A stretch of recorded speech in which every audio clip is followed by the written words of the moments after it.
El primer paso de Hitler hacia la infamia fue un bautismo de fuego en las trincheras durante la Primera Guerra Mundial. El terrible conflicto que lo trastornó arrasó Europa con nuevas armas monstruosas y llevó a ejércitos enteros bajo tierra. Este es el único sitio seguro de la trinchera, ahí fuera no. De un robusto fuerte atacado por los mayores cañones del mundo. ¿Así sonaría una bomba? A canteras medievales transformadas en bases ultrasecretas. Adolf Hitler está por aquí, en la superficie, pero poco imagina que se planea un ataque sorpresa bajo sus pies. El subsuelo se convirtió en refugio y en arma.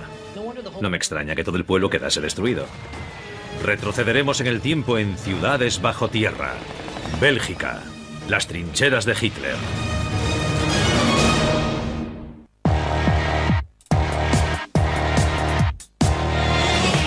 Ciudades bajo tierra.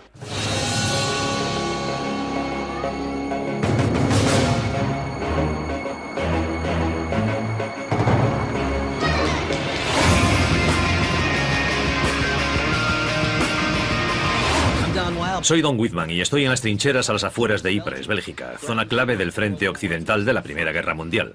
Se denominó la Gran Guerra, la guerra que pretendía acabar con todas las guerras y fue la más sangrienta que el mundo hubiese visto.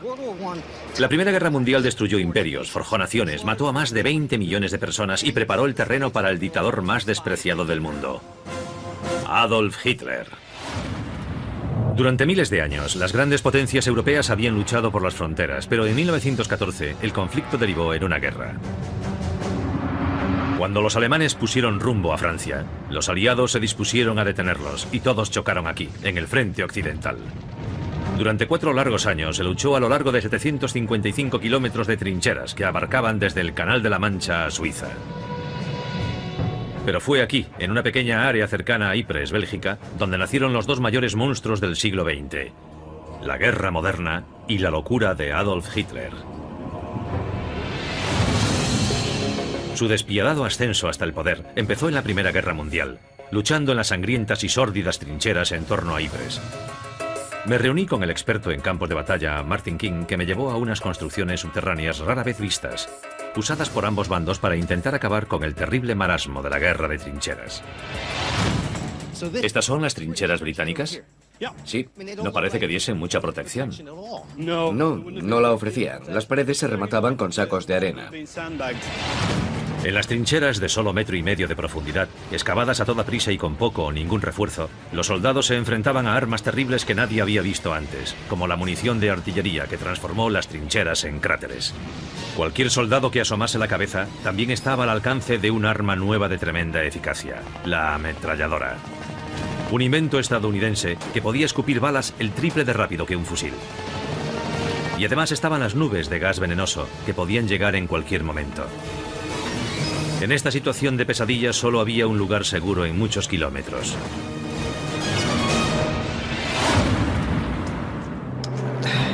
Es un túnel. Un túnel subterráneo. Echemos un vistazo. Esto te lleva hasta tierra de nadie.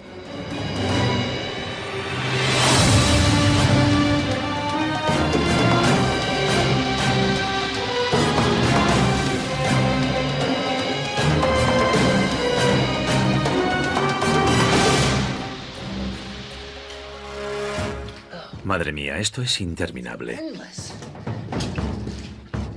Va todo bajo tierra, pasa por debajo de todo el campo de batalla. Túneles como estos, de las pocas estructuras de cemento de las trincheras aliadas, se adentraban al menos 27 metros en la peligrosa zona entre ambos bandos, conocida como Tierra de Nadie. Los túneles se usaban para espiar a los alemanes y como refugio temporal para los pocos afortunados que lograban entrar cuando empezaba el bombardeo. Imaginaos, a 45 metros los alemanes están atrincherados en terreno más alto. Así que los soldados de esta parte, británicos, canadienses, etc., tienen que recurrir a lo que sea para ganar algo de ventaja, de modo que excavan estos túneles de reconocimiento para poder salir de las trincheras y obtener información espiando al enemigo y obtener así esa ventaja. Mientras que los aliados usan los túneles para espiar y planear ataques, los alemanes optan por algo diferente: sobrevivir al enemigo y agotarlo. La clave de su estrategia también está en el subsuelo. Martin me llevó a ver la estructura subterránea usada para proteger a los soldados alemanes y que quizás incluso le salvó la vida al joven Hitler. ¿Aquí fue donde primero sirvió en la guerra Adolf Hitler? Su primera intervención fue aquí, en 1914, con el regimiento bávaro, al que se había unido hacía solo unos meses. O sea que estuvo en estas trincheras. Por supuesto. Increíble. ¿Cuál era su cometido? Tenía que recorrer las trincheras de un lado a otro. ¿En serio? Era su misión, era mensajero. Ya entiendo. Llevaba órdenes desde la primera línea a la retaguardia y viceversa, ¿no? Eso es, esa sería su tarea. En medio del horror y el caos de las trincheras, el joven Adolf Hitler descubrió lo que creyó que era su gran vocación. Esto es justo lo que necesitaba. Había tenido muy poco éxito en todo lo que había emprendido, era más bien un fracasado. Ya. Hasta que llega agosto de 1914 y el plan von Schieffelin. Y de pronto ve su camino y se alista en el ejército. Encuentra su objetivo, ¿no es eso? Eso es, encuentra su meta. En estas trincheras. Aquí mismo. Los dos bandos estuvieron aquí durante años separados por un gran trecho, Así es. bombardeándose mutuamente. Esos árboles no existirían y habría montones de barro por las explosiones de las bombas, ¿no? Así es, hay unas fotos muy conocidas de unos alemanes en estas trincheras, mostrando ratas de este tamaño. Y el olor... No me digas, porque había cadáveres por todas partes. El hedor era nauseabundo. Tanto para los aliados como para los alemanes, la vida diaria en las trincheras estaba llena de suciedad y penurias, pero los alemanes tenían una ventaja importante: búnkeres subterráneos, los precursores de los infames búnkeres nazis de la Segunda Guerra Mundial, que aguantaban el impacto directo de una bomba de 1 tonelada. Aquí tenemos un típico búnker alemán de hormigón reforzado. Fíjate en esto. Ajá. Este hormigón lleva metal. Para aguantar muchos bombardeos, ¿no? Es muy robusto, por supuesto. Ahí dentro se estaría muy seguro.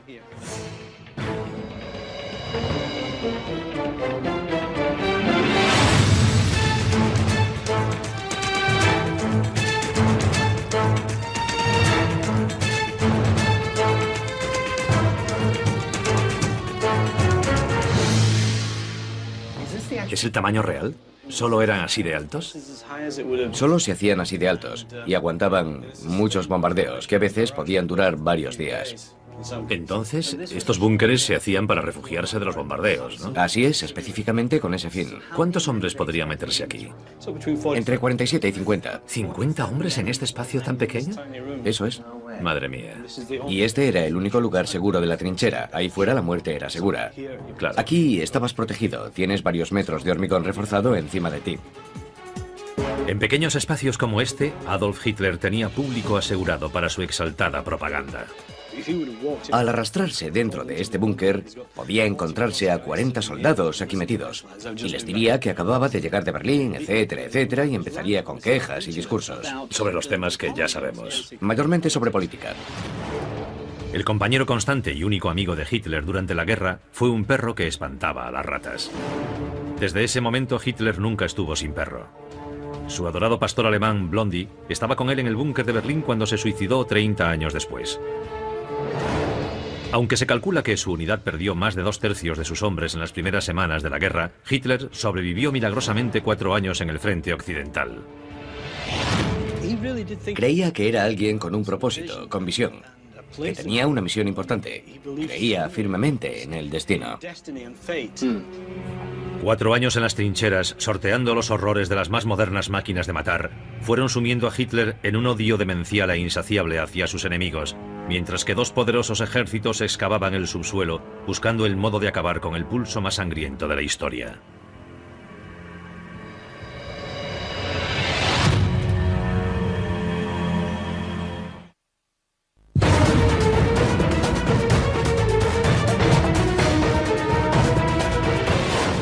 Estoy en el noreste de Francia, a unas 2 horas y media al este de París, como a 320 kilómetros de las trincheras de Bienval, en una región conocida como Bucois. Hace unos 90 años yo estaría caminando por las calles de un pueblecito que albergaría a 174 habitantes. Pero hoy Bucois se conoce como el pueblo desaparecido, porque no queda nada de él, salvo una compleja red de túneles subterráneos. No son alcantarillas ni tampoco catacumbas, sino más de 16 kilómetros de túneles hechos con el único fin de colocar minas que destruirían el lugar por completo, borrándolo de la faz de la tierra. Bucua era un pueblo a solo 200 kilómetros al este de París cuando lo capturaron los alemanes en septiembre de 1914. 4 años después había desaparecido, destruido completamente por un terrible invento militar: las minas terrestres. La lucha subterránea por Bucua empezó cuando los alemanes excavaron búnkeres en la colina para protegerse de la artillería francesa. Esos pequeños refugios evolucionaron hasta formar una ciudad subterránea, que albergó a 2000 soldados alemanes y se excavó enteramente a mano. Me he reunido con el experto militar Denis Edra. Denis. Hola, ¿qué tal? Encantado. Denis va a llevarme a los túneles abandonados de Bucua. ¿Aquí donde estamos era el campo de batalla? Sí, así es. ¿Todo lo que había aquí quedó destruido? Sí, aquí había un pueblo con 174 habitantes. ¿Y los alemanes y los franceses excavaron debajo de él? Sí, los habitantes del pueblo lo evacuaron en 1914 y cuando volvieron en 1918 el pueblo ya no existía. Las primeras versiones de las minas que destruyeron este pueblo francés se usaron en la Guerra Civil Americana. Eran sobre todo proyectiles dotados de detonadores. Pero los americanos nunca se habrían imaginado que esos artilugios primitivos evolucionarían hasta ser las potentes armas de Bucua, bombas que creaban cráteres donde cabría un avión Jumbo. Tras casi 3 años, la destrucción se volvió tan tremenda que los soldados de ambos bandos colaboraron entre sí para conservar la vida.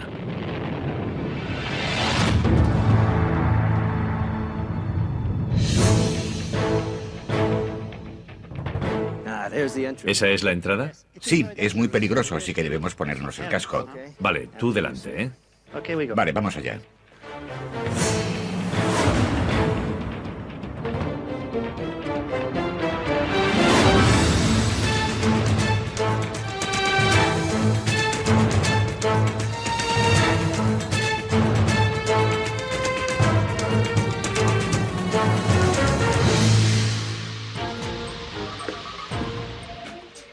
Caramba, ¿vivían aquí?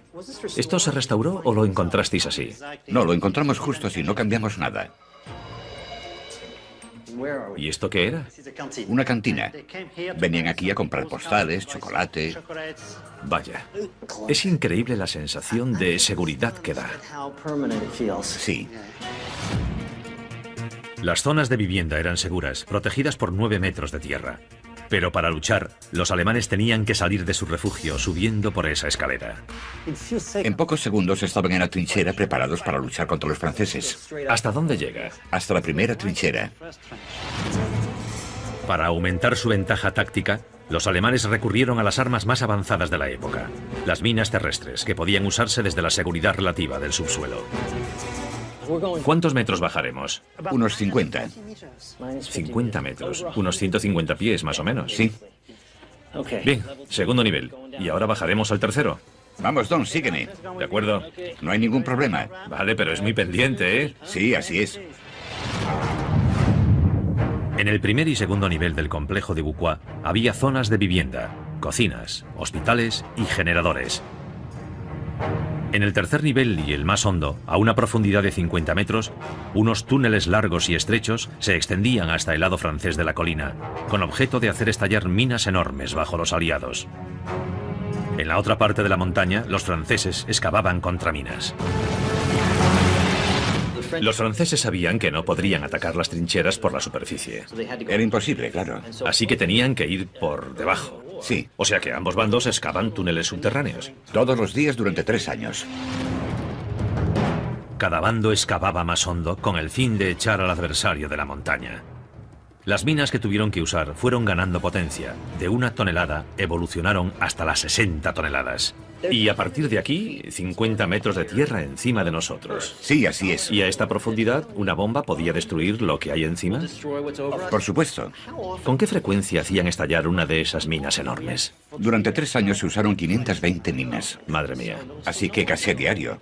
No me extraña que el pueblo quedase destruido. A medida que aumentaba el bombardeo, ambos bandos estaban desesperados por aventajar al enemigo. Utilizaban estetoscopios como este para espiar a los alemanes y ellos hacían lo mismo, claro. Los soldados estaban aquí a oscuras. Todos en silencio. Sí. Aplicaban el estetoscopio y escuchaban. Sí, eso es, para localizarlos. Arriba, abajo, y al triangular el sonido, podían saber dónde estaban exactamente. Cuando averiguaban dónde excavaba el otro bando, hacían lo posible para frenar el avance, con ayuda de un poco de TNT. ¿Colocaban una mina para volar el túnel del contrario? Sí. Entonces estaban en tablas como en todo el frente occidental. Totalmente. Estaban metidos en una guerra de trincheras y luchaban bajo tierra. Así es. Pero en 1917 había nacido una alianza secreta entre los excavadores de ambos bandos. Los 3 años de guerra fueron terribles, tanto para los franceses como para los alemanes. A veces oían a los otros excavando y les decían: no trabajéis tanto, parad de trabajar. Y paraban. Habían visto ya que aquella guerra era inútil. Sí, decían: si una mina tiene que estallar, estallará a las 7 de la tarde, ni antes ni después.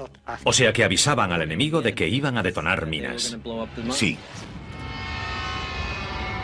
Esa especie de camaradería entre soldados enemigos enfurecía a los radicales como Adolf Hitler. Había presenciado la asombrosa tregua de Navidad de 1914, 24 horas durante las que los soldados de ambos lados del frente occidental dejaron las armas para intercambiar regalos e incluso jugar al fútbol entre ellos. Hitler se negó a participar. Posteriormente escribió que no debería haber entendimiento alguno entre enemigos. Pero con el tiempo, incluso Hitler tendría que admitir que la batalla de Bucua fue inútil. En la primavera de 1918, 15.000 hombres habían muerto encima y debajo de la colina, sin conseguir ventaja ninguno de los bandos. Cuando las tropas americanas avanzaron sobre Bucua, los alemanes se replegaron, dejando atrás un buen botín: minas sin detonar. Mirad, hay una tonelada de dinamita sin explotar ahí, bajo el agua. Quería ver por mí mismo lo que quedaba de unas armas tan terribles que impulsaron a los enemigos a protegerse entre sí. En estos túneles quedaron 3 minas grandes sin estallar.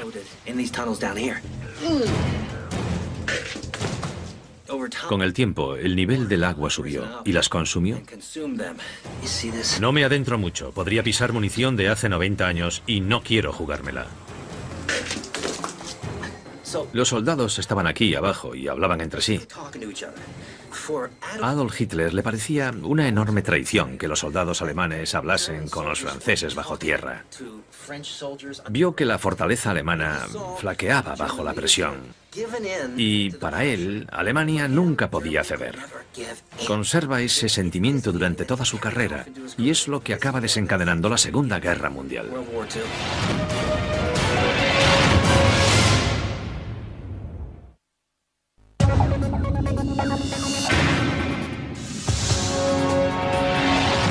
La Primera Guerra Mundial fue, en general, una guerra de combate brutal y constante, con poca o ninguna ganancia para ambos bandos.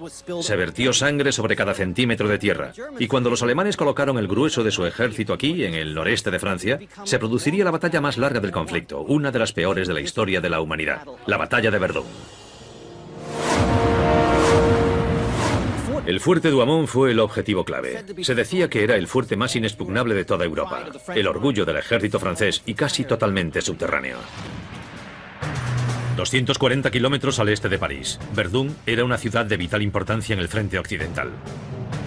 Para los alemanes representaba el último escollo en el camino hacia la capital de Francia. Para los franceses era su último reducto. 400.000 hombres morirían aquí. Y Adolf Hitler resultó herido en una maniobra de distracción en el río Somme. Hitler creía que sus compañeros habían sido traicionados por líderes corruptos e incompetentes y no se detendría ante nada hasta instaurar un nuevo orden en Alemania y en el mundo. Estas feroces batallas que alimentaron el creciente odio de Hitler se centraron en un enclave muy importante, el fuerte Douaumont, y desplegarían las armas más destructivas que el mundo hubiese visto. Voy a reunirme con el experto Julián Coquet, que ha accedido a llevarme a las entrañas del fuerte, donde cientos y a veces miles de hombres se refugiaban de la feroz batalla de la superficie. ¿Vamos a entrar por aquí? Sí, así es. Es una entrada imponente, ¿eh? Adelante.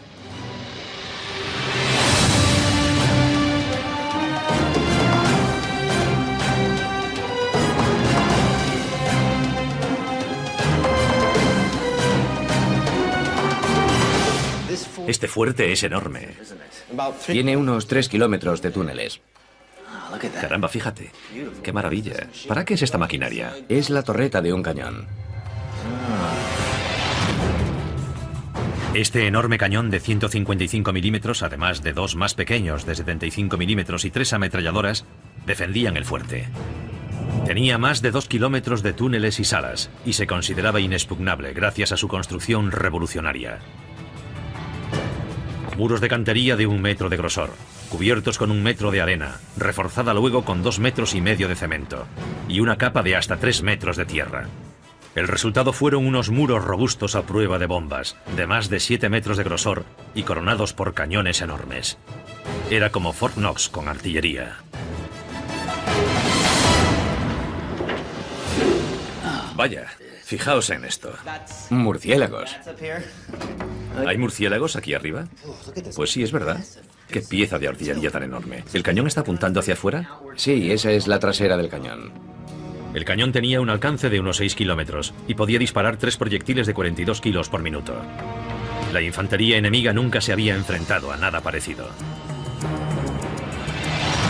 Caramba, fijaos en el tamaño de este tubo. Es un cañón de 155 milímetros y estaba colocado en este hueco. Esto es lo que hace tan codiciado este fuerte. Por eso querían tomarlo los alemanes.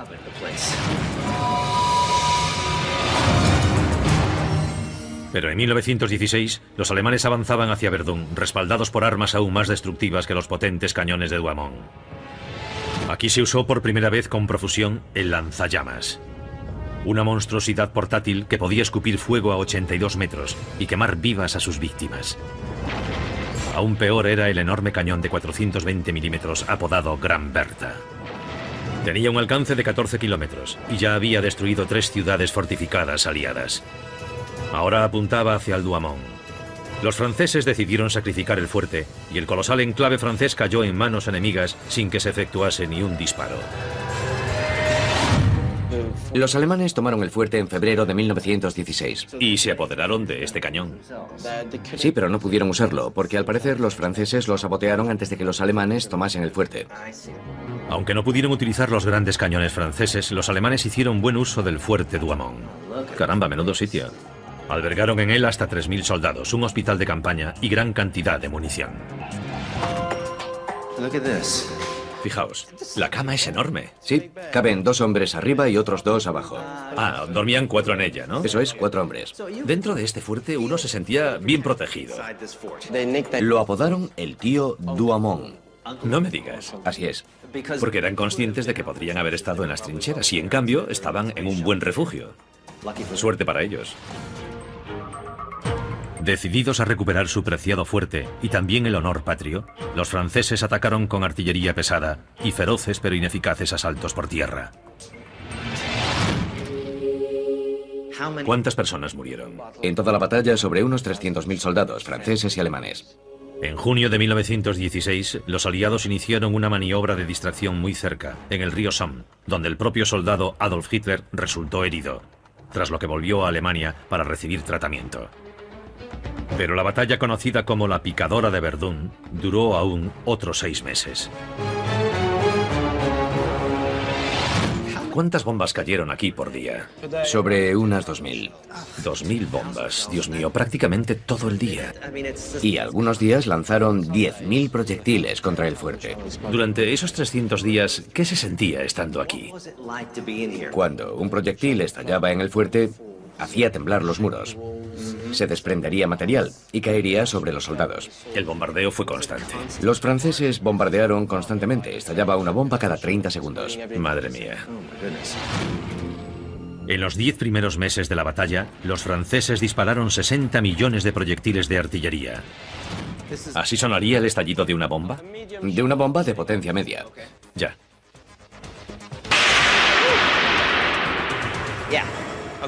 Es un sonido muy fuerte y sería constante.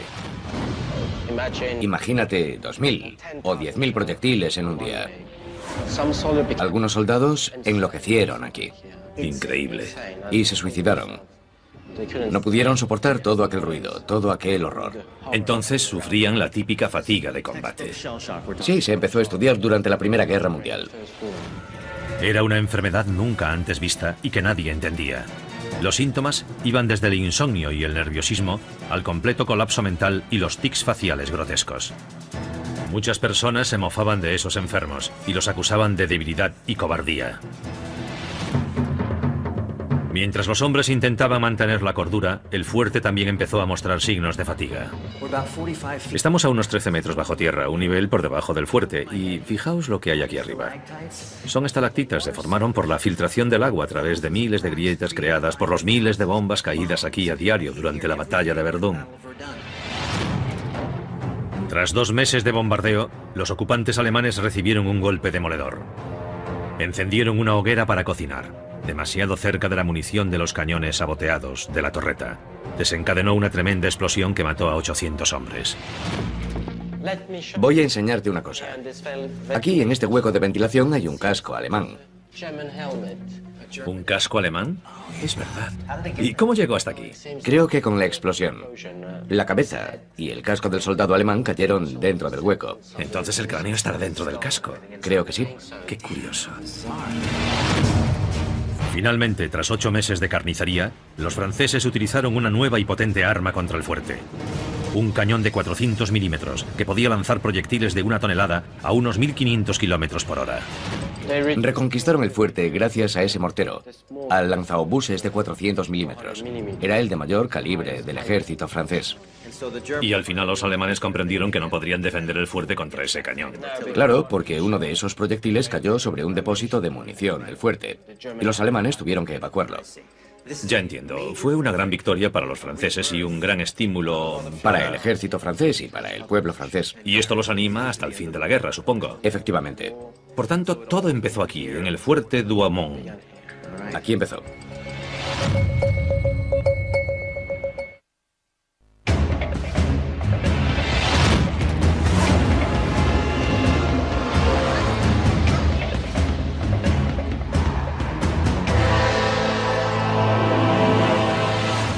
A principios de 1917, la Gran Guerra llevaba en marcha 2 años y medio.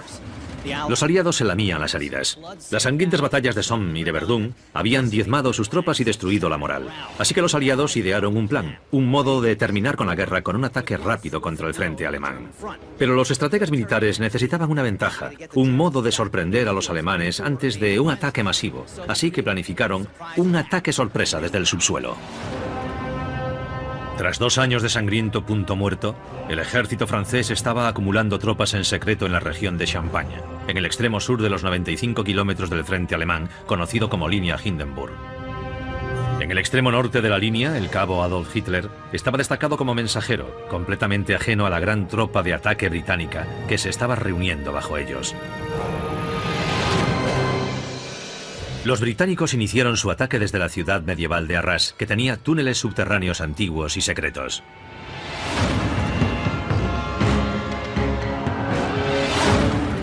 Me dirijo a la mayor red subterránea construida por el ejército británico.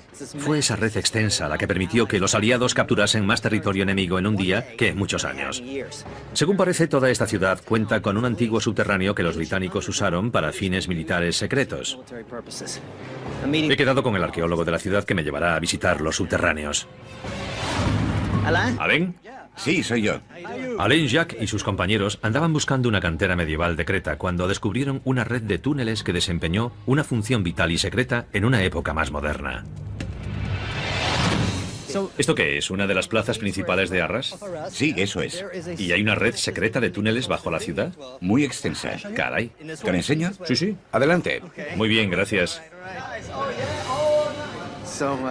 Estamos entrando en un restaurante. Y ahora bajamos. Bajamos a la bodega. ¿Dónde acabaremos? Hemos bajado una planta y ahora bajamos otra.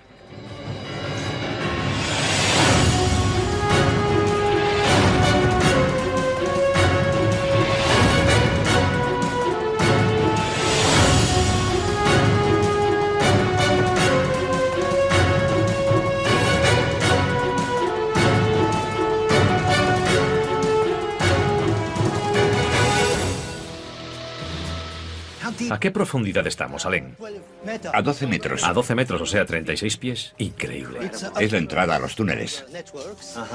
Y desde esta bodega, de esta mina, se puede llegar a la primera línea alemana, 3 kilómetros al este de la ciudad. Hemos bajado 4 niveles, a la bodega de un restaurante moderno, luego a una bodega medieval, y ahora estamos en una antigua cantera de Creta del siglo XV. En la Primera Guerra Mundial, cuando los aliados descubrieron estos túneles, idearon un plan astuto. Unir las canteras excavando una red de túneles que podrían llevar a todo un ejército hasta la vanguardia alemana, evitando la infernal tierra de nadie de arriba. Supongo que esto no estará abierto al público. No, es un sitio muy peligroso e inseguro, ya lo verás. ¿Puede haber derrumbes? Sí. Vale. Genial. Caray, ¿horadaron todo esto? Sí. Madre mía, es impresionante. ¿A qué profundidad estamos? A 20 metros. ¿20 metros? Sí. ¿60 pies? Para transformar estas canteras antiguas en una red moderna de túneles sin que todo se derrumbase, los británicos recurrieron a excavadores expertos, muchos de los cuales eran nativos maoríes de Nueva Zelanda, el lugar más remoto del Imperio Británico. Lo que pone aquí es... Entrada. Entrada a Blenheim. Sí, eso es. ¿Dónde está Blenheim? Es una ciudad de Nueva Zelanda. Los neozelandeses pusieron nombres a los túneles para poder ir de un lado a otro, un recurso sencillo. Después de 6 meses, los mineros habían construido una red de túneles de 19 kilómetros que atravesaba la franja de tierra de nadie, hasta muy cerca de la primera línea alemana. Mientras Hitler arengaba a sus compañeros sobre política y estrategia militar, miles de soldados aliados estaban bajo ellos planeando un contraataque sorpresa desde estos túneles. Llegaron a 10 metros de la primera línea. El plan era surgir de repente ante los alemanes. Eso es. Así que lograron hacer todo esto en secreto sin que los alemanes se enterasen de nada. Amparados por la oscuridad, los británicos empezaron a reunir soldados en las cuevas de la cantera. Durante 8 días antes de la batalla, 24.000 soldados aliados se ocultaron aquí. Estos túneles se convirtieron en barracones para las tropas, y los soldados aquí ocultos dejaron su huella. Vaya, mira esto. Es una cruz. Fíjate. Tallaron las cruces en la roca. Una cara de mujer. Y Charles Chaplin dibujado aquí. Sí. Pero tenían de todo. Alojamiento, atención médica. Mira, tenían suministro de agua, pero iba por tuberías. Aquí yo estaría en abril de 1917 dándome una ducha. Tras estos preparativos, meses y meses excavando, meses acumulando efectivos y trayendo a los soldados, el día del ataque llegó al fin. 24.000 hombres tienen que salir de este lugar en varias tandas. ¿Cómo salieron de aquí? Por aquí. Pasaron por ahí. ¿Esta es la escalera de salida? Sí, un auténtico camino hacia el infierno. Madre mía, mirad cuántos peldaños. Sí. Es increíble, impresionante. Imaginaos aquella situación. Sí. Hay cientos de peldaños y en cada uno de ellos habría un soldado británico esperando para salir a luchar. Estarían todos en fila con pesadas mochilas a la espalda, llevando armas, casco, munición y todos rezando. No sabían qué les esperaba en la cima de la escalera. No sabían si los alemanes los estarían esperando o no. Lo anecdótico de este episodio es que el propio Hitler está en las líneas alemanas, está destacado muy cerca. Poco imagina que se fragua un ataque sorpresa justo bajo sus pies. Los soldados británicos cargan escalera arriba, uno tras otro. Vamos, vamos, vamos, vamos. Sería una escena impresionante. Esos soldados británicos están a punto de avanzar hacia las trincheras y fijaos qué encuentran aquí. Una puerta de acero. Otra puerta de acero. Y ahí está la salida hacia el infierno. A las trincheras, justo por ahí. Esa salida está tapada en la actualidad, pero te llevaría a las trincheras, en plena franja de tierra de nadie, al mismísimo infierno. En pocos días, las fuerzas aliadas habían avanzado más de 11 kilómetros en territorio alemán. Fue un éxito táctico total, pero como muchas victorias de la Primera Guerra Mundial, fue poco duradera. En general, la línea Hindenburg aguantó. Los alemanes siguieron luchando y la guerra continuó. Pese a toda la sangre vertida, los preparativos y la excavación, el resultado fue decepcionante. Al final los alemanes recuperaron el territorio de nuevo. Fue igual que en el resto de la Primera Guerra Mundial. Por tanto, lo conseguido con todo esto fue nada de nada.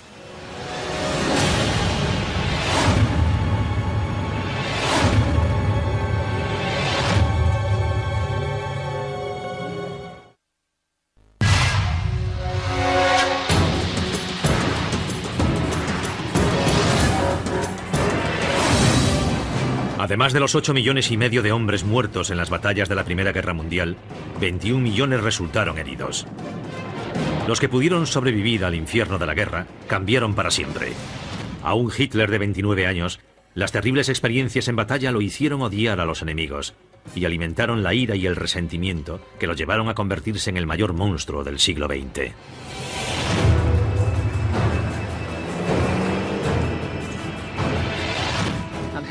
Me dirijo a la cripta de una iglesia medieval que se convirtió en puesto de socorro alemán al principio de la guerra, cuando las bajas se incrementaban más allá de lo que cualquiera hubiese imaginado. Y mientras los muertos se iban acumulando, a los heridos los vendaban y volvían a enviarlos al frente, entre ellos a un ingenuo soldado alemán lleno de odio hacia el enemigo. A casi 10 kilómetros de Ypres está la ciudad de Messines, Bélgica. Hoy tiene una población de menos de 1000 habitantes, pero en ella murieron 10.000 hombres durante una sola ofensiva de la Primera Guerra Mundial. En total, la lucha en torno a Ypres duraría toda la guerra y produciría más de 850.000 bajas. Hola, ¿qué tal? Me reúno con Frankie Boston, el arqueólogo de campos de batalla. Caramba, menuda iglesia. Delante de la iglesia de San Nicolás. Sí, es una iglesia medieval. Su cripta se convirtió en puesto de socorro del frente durante los primeros días de la guerra. Fue parte de una catedral. Quedó destruida en la Primera Guerra Mundial, pero se reconstruyó por completo.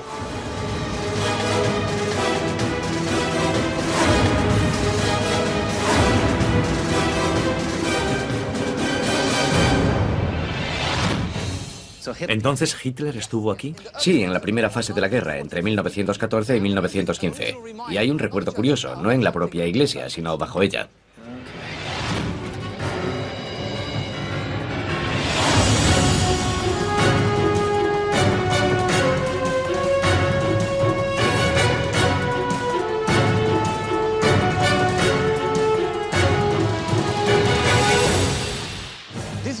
Esto era la cripta de la antigua abadía. En la Primera Guerra Mundial, en 1914, los alemanes la ocuparon e instalaron un puesto de mando y un puesto de socorro. ¿Y a qué distancia estaría el frente? Estaba en esa dirección, a unos 800 o 900 metros de aquí, así que a los heridos los traían aquí y les ofrecían los primeros auxilios. En octubre de 1914, Alemania envió al 16º Regimiento de Infantería de Baviera, el de Hitler, a Ypres, esperando que el refuerzo del frente occidental lograse doblegar a los aliados. Ambos bandos creían que la batalla estaría terminada antes de la Navidad de ese año, pero las tropas francesas y británicas se mantuvieron firmes. Ambos adversarios tuvieron que organizarse y adaptarse a un largo y sangriento punto muerto. ¿Cómo calcularon tan mal la duración de esa guerra? Los dos bandos creían poder derrotar al contrario. Además, recordemos que en el siglo XIX las guerras napoleónicas solo duraban unas horas. Eran campañas de unas semanas. Así que pensaron en un tipo de guerra como la del siglo XIX. Pero en este asedio de 4 años se emplearon armas que eran más potentes y mortíferas que nunca. Ametralladoras que arrancaban miembros, gas mostaza que abrasaba la piel expuesta y lanzallamas. A medida que aumentaban las bajas, tanto los aliados como los alemanes usaron cualquier lugar bajo tierra que pudieron hallar, como bodegas y criptas, transformándolas en puestos de socorro improvisados. La cripta aguantó hasta las últimas fases de la guerra. La iglesia resultó destruida, pero la cripta resistió. Las piedras quedaron encima de ella y eso la protegió todavía mejor. Entonces la iglesia se convirtió en un búnker. Sí, totalmente. En 1915, cuando Hitler resultó herido en la sangrienta batalla de Messines, esta cripta convertida en dispensario era el único lugar seguro en muchos kilómetros. En noviembre de 1915 lo hirieron en un brazo. No fue una herida grave, pero tuvieron que atenderlo. Y se cree que lo atendieron en este mismo lugar. ¿Aquí fue donde lo curaron? Se cree que fue aquí. ¿Fue un acto de heroísmo por su parte? Sí, porque los soldados franceses abrieron fuego y él se puso delante de su superior. Así que lo salvó. Y lo hirieron aquí, en el brazo. Por eso le dieron la Cruz de Hierro de segunda clase. El equivalente al corazón púrpura estadounidense. Es probable. Por ser herido en combate. Eso. La Cruz de Hierro había sido un premio importante desde 1913, cuando Alemania era el reino de Prusia. Para el joven Hitler, recibir la Cruz de Hierro fue un momento crucial en su vida. O sea que a ese solitario, a ese inadaptado, ganar una medalla en combate lo haría sentirse aceptado, fuerte, ¿no? Sí, por supuesto. Al final de la guerra, Hitler había recibido 6 medallas de honor. Una cuando un ataque británico con gas lo dejó temporalmente ciego. Al terminar la guerra, estaba resentido por el fracaso de sus líderes y lleno de odio hacia sus enemigos. Su medalla más importante se la concedió un oficial judío, lo cual lo hizo sentirse insultado. Pero fue la Cruz de Hierro, recibida por sus actos en Messines, la que luciría con orgullo a lo largo de la Segunda Guerra Mundial. Y aquí abajo, a este pequeño recinto, traen a un joven Adolf Hitler herido. Por esa herida le conceden la Cruz de Hierro. Y ese será el momento crucial de su joven vida.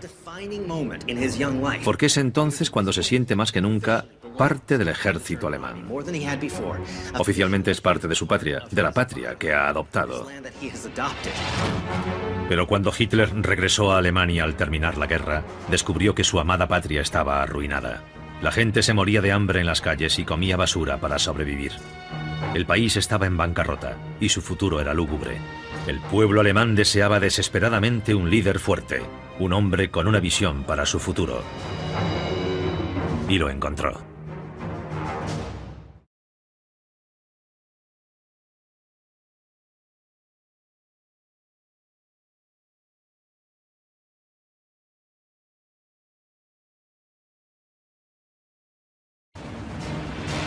El primer paso de Hitler hacia la infamia fue un bautismo de fuego en las trincheras durante la Primera Guerra Mundial.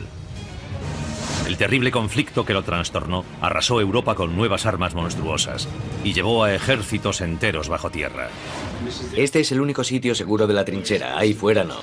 De un robusto fuerte atacado por los mayores cañones del mundo. ¿Así sonaría una bomba? A canteras medievales transformadas en bases ultrasecretas. Adolf Hitler está por aquí, en la superficie, pero poco imagina que se planea un ataque sorpresa bajo sus pies. El subsuelo se convirtió en refugio y en arma. No me extraña que todo el pueblo quedase destruido. Retrocederemos en el tiempo en ciudades bajo tierra. Bélgica, las trincheras de Hitler.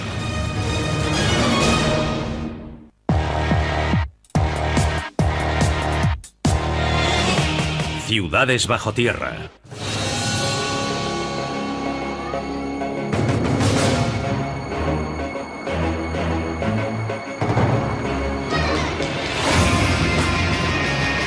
Martin King, que me llevó a unas construcciones subterráneas rara vez vistas, usadas por ambos bandos para intentar acabar con el terrible marasmo de la guerra de trincheras. ¿Estas son las trincheras británicas? Sí. No parece que diesen mucha protección. No la ofrecían. Las paredes se remataban con sacos de arena.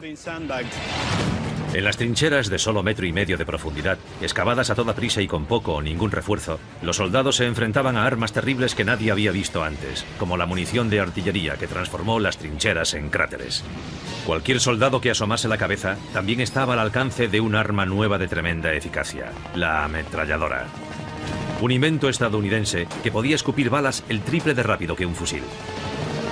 Y además estaban las nubes de gas venenoso que podían llegar en cualquier momento. En esta situación de pesadilla solo había un lugar seguro en muchos kilómetros.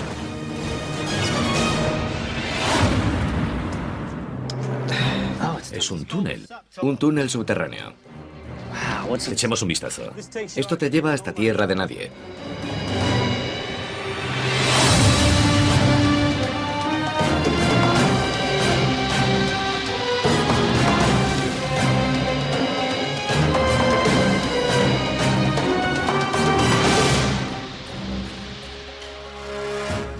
Madre mía, esto es interminable. Va todo bajo tierra, pasa por debajo de todo el campo de batalla. Túneles como estos, de las pocas estructuras de cemento de las trincheras aliadas, se adentraban al menos 27 metros en la peligrosa zona entre ambos bandos, conocida como Tierra de Nadie. Los túneles se usaban para espiar a los alemanes y como refugio temporal para los pocos afortunados que lograban entrar cuando empezaba el bombardeo. Imaginaos, a 45 metros los alemanes están atrincherados en terreno más alto. Así que los soldados de esta parte, británicos, canadienses, etc., tienen que recurrir a lo que sea para ganar algo de ventaja, de modo que excavan estos túneles de reconocimiento para poder salir de las trincheras y obtener información espiando al enemigo y obtener así esa ventaja. Mientras que los aliados usan los túneles para espiar y planear ataques, los alemanes optan por algo diferente: sobrevivir al enemigo y agotarlo. Soy Don Whitman y estoy en las trincheras a las afueras de Ypres, Bélgica, zona clave del frente occidental de la Primera Guerra Mundial. Se denominó la Gran Guerra, la guerra que pretendía acabar con todas las guerras, y fue la más sangrienta que el mundo hubiese visto. La Primera Guerra Mundial destruyó imperios, forjó naciones, mató a más de 20 millones de personas y preparó el terreno para el dictador más despreciado del mundo: Adolf Hitler. Durante miles de años, las grandes potencias europeas habían luchado por las fronteras, pero en 1914 el conflicto derivó en una guerra. Cuando los alemanes pusieron rumbo a Francia, los aliados se dispusieron a detenerlos y todos chocaron aquí, en el frente occidental. Durante 4 largos años se luchó a lo largo de 755 kilómetros de trincheras que abarcaban desde el Canal de la Mancha a Suiza. Pero fue aquí, en una pequeña área cercana a Ypres, Bélgica, donde nacieron los dos mayores monstruos del siglo XX: la guerra moderna y la locura de Adolf Hitler. Su despiadado ascenso hasta el poder empezó en la Primera Guerra Mundial, luchando en las sangrientas y sórdidas trincheras en torno a Ypres. Me reuní con el experto en campos de batalla. La clave de su estrategia también está en el subsuelo. Martin me llevó a ver la estructura subterránea usada para proteger a los soldados alemanes y que quizás incluso le salvó la vida al joven Hitler. ¿Aquí fue donde primero sirvió en la guerra Adolf Hitler? Su primera intervención fue aquí, en 1914, con el regimiento bávaro, al que se había unido hacía solo unos meses. O sea que estuvo en estas trincheras. Por supuesto. Increíble. ¿Cuál era su cometido? Tenía que recorrer las trincheras de un lado a otro. ¿En serio? Era su misión, era mensajero. Ya entiendo. Llevaba órdenes desde la primera línea a la retaguardia y viceversa, ¿no? Eso es, esa sería su tarea. En medio del horror y el caos de las trincheras, el joven Adolf Hitler descubrió lo que creyó que era su gran vocación. Esto es justo lo que necesitaba. Había tenido muy poco éxito en todo lo que había emprendido, era más bien un fracasado. Ya. Hasta que llega agosto de 1914 y el plan von Schifflen. Y de pronto ve su camino y se alista en el ejército. Encuentra su objetivo, ¿no es eso? Eso es, encuentra su meta. En estas trincheras. Aquí mismo. Los dos bandos estuvieron aquí durante años separados por un gran trecho. Así es.